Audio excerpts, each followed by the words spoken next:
Welcome to As I Live and Grieve, a podcast that tells the truth about how hard this is. We're glad you joined us today. We know how hard it is to lose someone you love and how well-intentioned friends and family try so hard to comfort us. We created this podcast to provide you with comfort, knowledge, and support. We are grief advocates, not professionals, not licensed therapists. We are you. Hi, everyone, and welcome back again to As I Live and Grieve. You will love our guest today. I just wish you could see him. He's such a personable young man. It just makes me feel older, but that's a whole nother subject and a whole nother podcast. Anyway, with Stephanie and I today is Bryan Jung. Did I get that correct, Bryan? You did, Kathy. Thank you. Okay, super. Well, welcome, and we're delighted and honored to have you with us today. As we get started, could you just offer our listeners a little bit of insight into your story? Absolutely. Well, first of all, thank you so much both for taking your time and having this chat. I'm so excited to just kind of talk about grief and, some of the phases and different aspects of it. But yeah, getting into my story. So my story really started when I was 9 years old. November 3rd, 2004 is a date that will always stick with me and always be, something so important in my life. And essentially, to kind of summarize what happened so my father was a lawyer in the Korean American community in the Seattle, Washington area. And he was working on a court case, and the opposing lawyer that he was up against kind of felt that my father was a little bit ahead in the court case in terms of just progress and, the potential to win that case. So, just based on, news and media and kind of what I read coming out of all the court proceedings afterwards, essentially what happened was the opposing lawyer actually on a day that my father and the other lawyer were supposed to go into court and, continue with their proceedings. The opposing lawyer actually came to my father's law office on November 3rd, 2004, and fired off a silenced pistol at my father 3 times and struck him once in the head. And that, instantly left him in a coma until his unfortunate passing on February 11th, 2006. So the start of it was really November 3rd, 2004, but, just that prolonged time of, hospital visits and just, Right. That continued struggle for survival, was about a year and a half until, my father did peacefully pass. But, just that time, from 9 to just days before my 11th birthday was something that will, forever, affected my life and will always, have that impact. But, Right. With that, I want to, kind of take my learnings and my experiences to, try to instill a little bit of hope and strength in others and really show that there is, a light at the end of the tunnel, even though it might not seem like it at sometimes. Right. That's a horrific story, and it gave me chills while you were telling it, even though I had already read about it on your website. It just, to hear it from your voice, the strength you have now, I just try to picture that very young 9-year-old to 11-year-old, and it's quite difficult. It's actually something you would see in a TV show or a movie. It's that type of horrific violence. So you also have a brother who was older than you. What did grief look like for you and your brother after your father died? Yeah, it was, I think, very unique in terms of our experiences. I think I, was a little more emotional and outwardly emotional. Right. And maybe that was, due to being 9 years old and my brother, who's 3 years older, being kind of in that early teenage age. There's always kind of that aspect of maybe keeping a little more enclosed and a more introspective, kind of figuring out a life as a teenager and going through, those years. But I was always someone a little more, I think, outwardly emotional. And it really impacted both of us, but, really impacted me just because of our close bonds with, our father. We were so close to him. He was our role model. And for something like that to just happen in, an instant, there was a lot of obvious shock in the beginning and just kind of, how do we process this and what do we do from here? But really after that was, kind of as days went on and as our family kind of went through these experiences together, that's where we really kind of saw, some, and felt some different, ways of coping. And I think my brother was a little more, introspective in terms of how he was feeling, and that sort of thing. But for me, it really hit me hard, and I, developed an anxiety disorder, had to see a lot of different counselors and therapists and really just try to get help that way because I was feeling pretty lost around that time. And, it was just hard for, my brother and I, but also my mother, who was, the foundation and the rock of this entire experience. But yeah, I think just in terms of our experiences between my brother and I, it was pretty unique, but we, probably ultimately felt, similar feelings, whether or not it was more outwardly shown. Yeah. Bless your mom for having that strength to help both you and your brother through it. Did the therapist help you as a young child? I saw a few different therapists and counselors. I'm not sure if it was just because of my young age, not being willing to be receptive in terms of outward help, someone I didn't really know that close to try to help me through that. But I think just looking back, there wasn't really, one main therapist that really resonated with me, that I could really feel like, okay, they can get me out of this, dark period. Okay.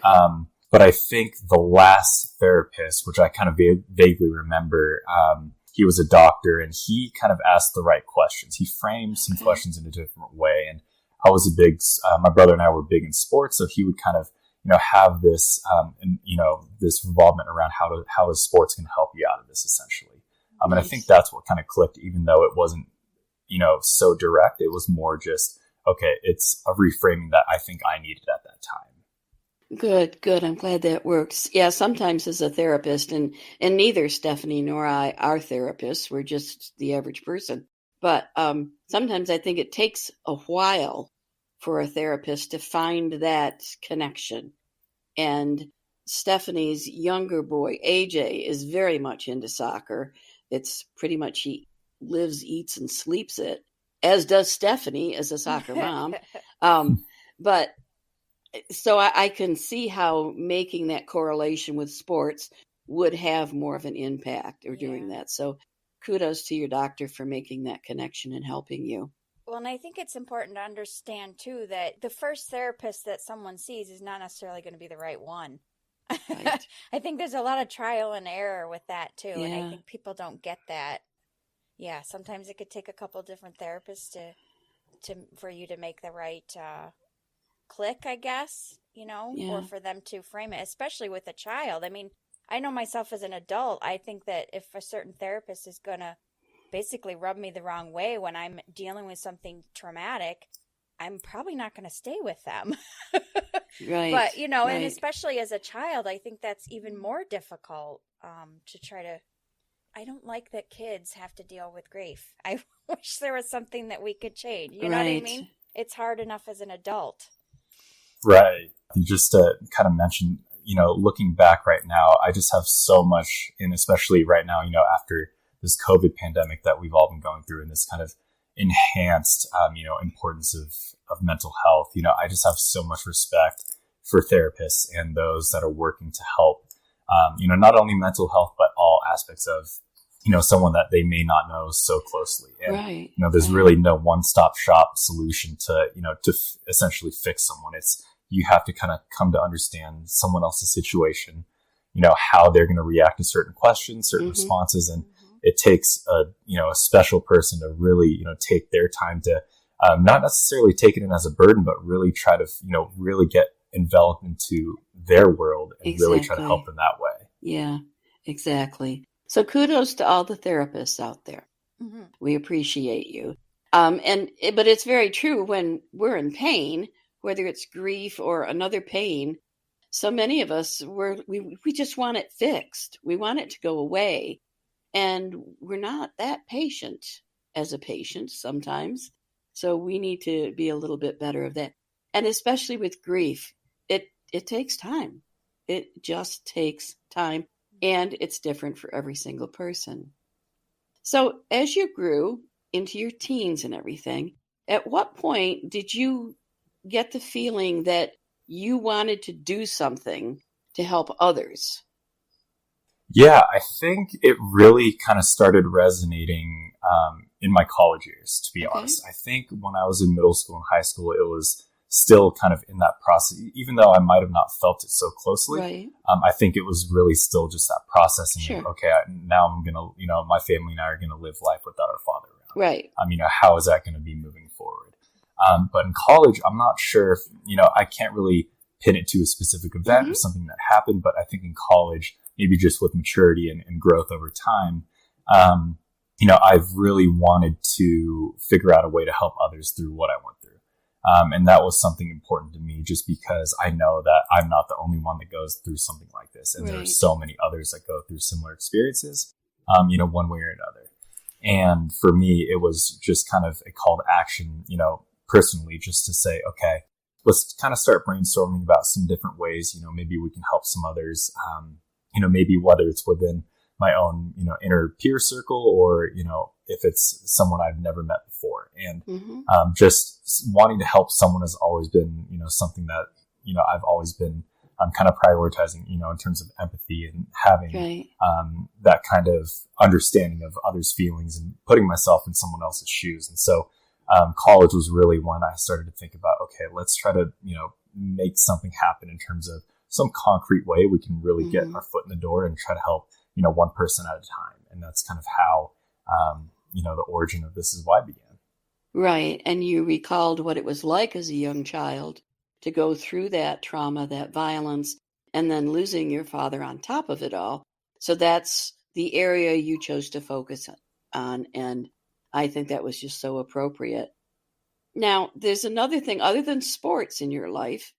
I understand music was important to you. You played the piano. When did you start playing piano? At a very young age. My mother was a piano teacher actually before I was even born and is still teaching to this day. And I think, just, having, her around and having music around because her studio was always in the house. So she would never have to travel somewhere, her students would always come to our house. And I think just hearing, piano and music constantly just really kind of grew my love for music, just an appreciation for music.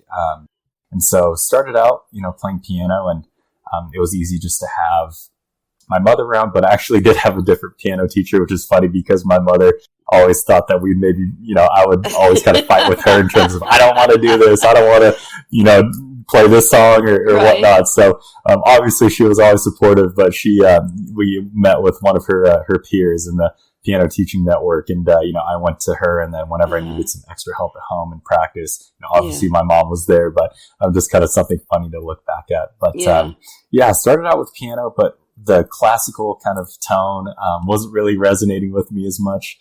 And so I actually started taking drum lessons in middle school and then actually took a guitar class in high school. So really tried to, have some different areas of music kind of, revolving around my life. And, nowadays, piano is something that I think is just something so calming and so soothing. So whenever I have some free time, I always just love to try to play along with some different songs that I love on the piano. But just, any type of music has been such a, healing and calming, aspect of my life, which has been so great.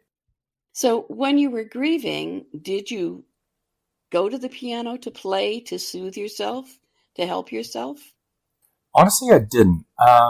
And I think, honestly, sports took more of that kind of healing process and that element. Just because I think sports was something I could really get lost in because, you're either you're really kind of working towards a goal in terms of whether your team's winning or, as a big golfer myself, whether I'm, shooting a low score and, getting better and better each and every day with my development there. But I think for music, it was really just something that I was always kind of around, obviously with mom teaching at home. But I think drums was something that I really loved just because it was a little more physical and, I could really just get after it if I wanted to and just really have a lot of fun that way. And guitar was just kind of that third element of wanting to learn something different. But music has always been, so integral in, that healing process, whether or not I felt it was so direct. But I think sports was more of that kind of, okay, let's just step away from the world a little bit. Let's, let's get out there on the field or course or wherever it may be. And, let's just try to just get lost in it and just have a great time doing it. And I think that's, sports and music has always been kind of a great 1-2 punch, in terms of just, keeping me grounded. Right. And at what point in your life did you find Camp Aaron? Yeah, so Camp Aaron, I learned about in college. So this, as I've been kind of mentioning, college has been kind of where I've been starting to get all these different ideas and learning more and more about grief support and different organizations around. And so in college, I learned about Camp Aaron, which was kind of a local camp being held around the Seattle area, but was also coordinated by Aluna, which is a national organization, and they kind of had their Camp Aarons in different states and regions across the country. And I learned about Camp Aaron, in college, and really wanted to, be a part of that because, my thoughts of, okay, let's get more and more involved with grief support. That really started with, okay, volunteering would be a great way and a great step in.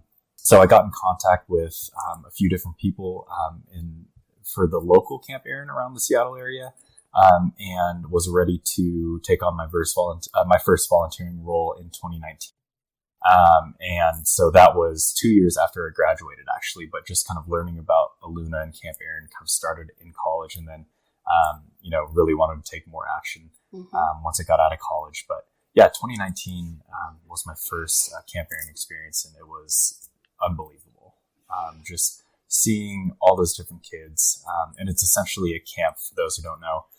It's a camp for grief support for kids who have lost someone close to them, whether it's a parent, a sibling, close friend, maybe a pet.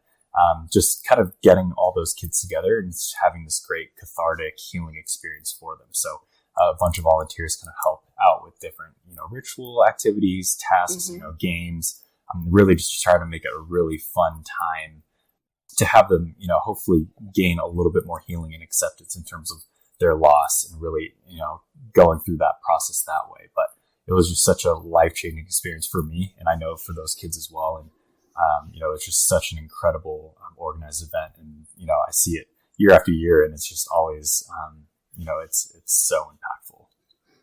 How do you feel it helped you heal?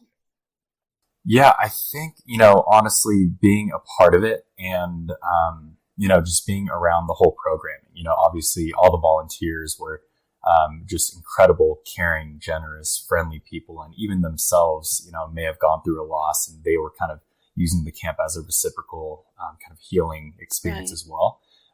But for me, I think really just kind of seeing how these kids were hurt and really, seeing that from a physical perspective at the beginning of the camp, just seeing how, they might have looked a little down, a little bit sad. And then at the end of the camp, just seeing just a brightness in them, with kind of everything in terms of all the activities and meeting other friends, that are going through something similar. And just seeing kind of how that change, even in just a couple days, really kind of impacted them. And, just having that hope that they can take, some of those feelings of hope and happiness, from that camp onwards, for the rest of their lives. That was something so special for me. And I was lucky enough in 2019 to be the pianist for one of the ritual events, which is kind of a more commemorative kind of process. And so just playing piano and just seeing, these kids just break down, and that was just something so, so heart-wrenching, because I know, I have a similar feeling of how they felt, but also knowing that that was that experience that they needed to just let everything out, and just really have that moment to themselves. It was just something I'll never, ever forget. Yeah. I think that's so great for kids to be together and know, especially as you're growing up as a kid, and we all know that teenage years are so difficult, but knowing that there's other kids going through something just as difficult and that you're not alone, I think that's so important for kids to be a part of and to see. Absolutely. I think just, the feeling of, they have someone, their age who is going through something similar is something so foundational. And I think just getting them involved with peers that are, of similar age as early in the grief, process as possible, would be something so beneficial for the rest of the grief journey. just seeing that firsthand was just an incredible experience. Yeah, I think we need more Camp Aaron's. We have one locally. We're in Western New York, and we have Camp Heartstrings here. And every year they only have so many kids that they can attend to for that 1 week camp, and they only have enough money for that 1 week camp. But it's never enough. It's never enough. There's always kids that don't get a chance to go for whatever reason. So those kids have to wait till the next year, and then the wait list and everything. It's just a shame that there aren't more camps like Camp Aaron and Camp Heartstrings. Okay, so despite feeling that you wanted to give back and everything, you didn't choose a career in the field of counseling or therapy like many people do. Many people who are recovering, even say from alcoholism or drug addiction, they immediately go that therapist route because they want to give back. They want to help others. You didn't go that way, but you decided at one point to create a community to help people who are grieving. Tell us about your community. This is why. Yeah, This Is Why is something I started, kind of getting the idea developed in my college years. And in 2021 was really when I was just ready to, take it on and just kind of continue that journey. So This Is Why is a grief support platform and community that I started on Father's Day in 2021. Just the day itself was fitting. Sure. And I just felt, just thinking about it, that was the right day to just get it going out to the public and, just taking this first step in the journey. So, so This Is Why is a grief support and community for individuals who have lost a parent as a child or teenager. And so it's really kind of a blog story format where, individuals, whether or not they want to remain anonymous or not, it's just a way to really just express their feelings and emotions that maybe they might not have the opportunity to kind of show before. And really kind of do it in a written format, whether it's one sentence or, just a long story. I really just wanted it to be very open-ended so that it can give, an individual who's going through something similar that I went through, kind of that freedom to just express what they wanted to express and really, kind of show that, their experiences also kind of give them hope and have, molded them into who they are today, but ultimately have kind of shown that they have that resilience to kind of keep moving forward and hopefully instill that in other readers and contributors as well. So I really wanted to kind of, take on, this endeavor just to start this community and really grow, the involvement of support, globally, ideally, and just really kind of bring everyone together because, grief has no boundaries in terms of, physical location, happens to anyone and everyone. And, the more people that we can get together and just really kind of resonate with each other and each other's experiences, I think that was something that was really important for me to just try to take on and really kind of help. And so that's what really kind of started the idea. And it's pretty wild that it's almost been close to 2 years coming up in June in terms of kind of starting This Is Why, but just hearing all these different stories and just all the support has been so incredible. And something that's going to be just so close to my heart. And, this endeavor is just something I want to continue to take on moving forward for years to come, just because, it's not about me. It's about really just trying to show that, something that I went through is something that many others are going through as well, or have gone through.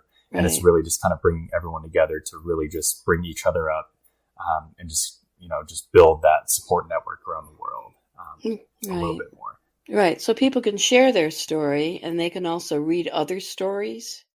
Absolutely. And the piece about the anonymity was really important to me because I know it's not easy to be vulnerable. And I know that, there's a lot of different, levels of vulnerability. Some folks just, might want to share, a couple sentences. Some might really want to pour their heart out. And there's really no, there's no strict guidance either way. It's really just, I want them to have that cathartic experience to not only share their stories, but also be able to read others as well. And so they do have that option to be kind of both a reader and contributor as well. Okay. So for our listeners out there, if someone wants to share their story, what do they do? Yeah, so the main website is thisiswhy.life, and there is actually a submit your story page. And Kathy, I can also send you this Linktree link that has all the applicable links to the platforms for Facebook, Twitter, Instagram, LinkedIn, Okay. and also just kind of the introduction to, why I started This Is Why, and the website, and also the story submission link. So Right. I try to make it as easy as possible. And, as always, if there's any questions about, how to submit, or, what to submit, anyone can reach out to me at any point in time. So it's as easy as that. It's as easy as that.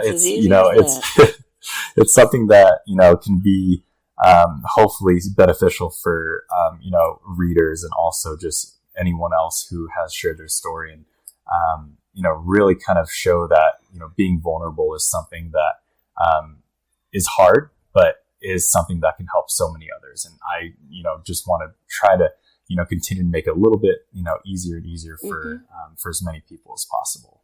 I've read a couple of the stories that were submitted on your website, and of course, a couple of them got me teary-eyed. But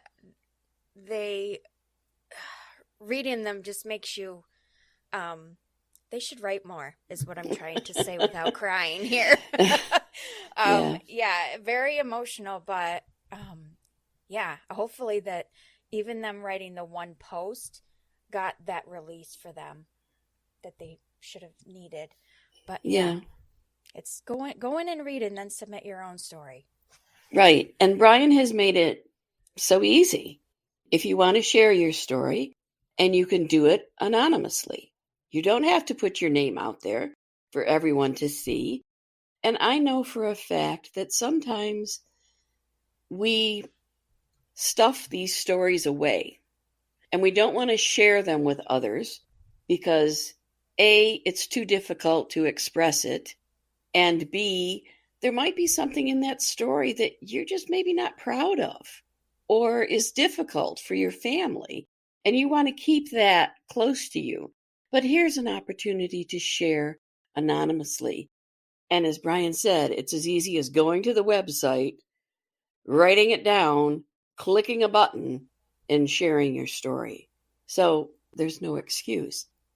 I truly believe, now I'm a writer, I truly believe that there's a writer in everyone. If you mention writing or writing your story or writing an article, I get this every time I tell Stephanie this. The first thing I hear from her is, I am not a writer. You don't have to be a writer. You just put the words down as if you were telling the story verbally to a friend.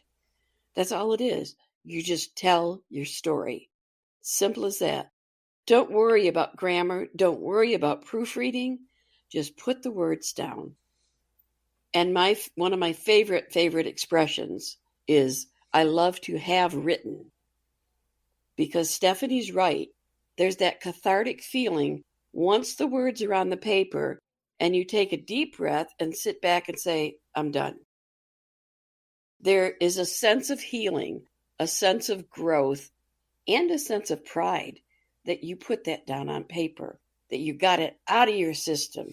And in a lot of ways, you kind of clear some of your emotions in that respect. Poor Stephanie needs a tissue over here. Yeah. So, Bryan, I applaud you for coming up with this community and for offering it to everyone totally free of charge. I've been to your website. You are not selling anything. You're not promoting classes or anything. This is just a place for people who have lost a parent as a child or through probably teenage years, when it shouldn't happen to anyone. It's a place for you to share your story and to read other stories and know that you are not alone. So we are, as expected, running out of time. Before we go, Bryan, I'm happy to turn the mic over to you if you would like to speak directly to our listeners without me leading you on with a question, and just tell them what's in your heart. Go right ahead. Yeah, thank you, Kathy and Stephanie. Your points are so spot on. and really appreciate both of your support for This Is Why. And, ultimately, I just want to provide that option of that cathartic experience. I never want to force anyone to have to share their story. Never want anyone to share more than they're, willing or ready to share. But you both are exactly right. Once you kind of let that out and, let out those feelings and emotions that you've been maybe holding on for so long, it's something that can just be so healing, just to be able to see it, in front of you, and, showing that you were able to express that in words. And it was something that, hopefully can give, a sense of peace, a little more peace, even if it's just a little bit. This entire grief journey, I think is, it's a lifelong, journey that is going to be navigated with highs and lows all the time. And each and every day is going to come with its own challenges, but also its own wins. And whether or not those wins are little or big, or those challenges are little or big, each day is going to be a new day. And I think as long as we can, support each other, navigating through our own grief journeys, some of us are going to be having some better days than others. Some of us are going to be, going through some different things, whether it's more than, their loss that they're experiencing. Really just taking it one day at a time is so important. Right. And really just learning about, all these different people that have experienced a loss at such a young age, but have now grown into not only reflecting on, how they can learn from their experiences, but really show that they have that hope and that strength to continue moving forward. It's something that is going to be so special for so many. And it's been so special for me. And one little note I'd like to add is that, I don't have any specific prompt or anything for these submissions, but something that is so common with all these different stories is that they always end with a little snippet of hope. And it's so special just because they have that release of, okay, this is the experience that I went through. But at the end, they say, it will be okay. There is a light at the end of the tunnel. And that's something that's so profound. That has always resonated with me every time I read these stories, but I really hope that it resonates with your readers as well. So I welcome and invite anyone who is willing and interested to share their story, not only for, yourself and your journey, but also other readers who, want to gain a little more strength and hope if they're going through something similar as well, or have gone through something similar. And I just, welcome anyone with open arms. And if there's anything I can do to support, even just one person in his or her journey, that makes it all worth it for me. Well said, Bryan. Well said. So, listeners, you heard about this somewhat new community, but definitely a very unique community dealing with a very specific population of grievers. Maybe it doesn't apply to you, but tuck it away in the back of your mind. And at some point, you are probably going to come across someone who tells you maybe a story about when they were young and lost a parent. And maybe you can suggest to them that they just check out thisiswhy.life and post their story. If you happen to be a teacher and maybe know of someone in your class, or a therapist and have a client that this might apply to, mention it, because I think in a lot of ways it will help them.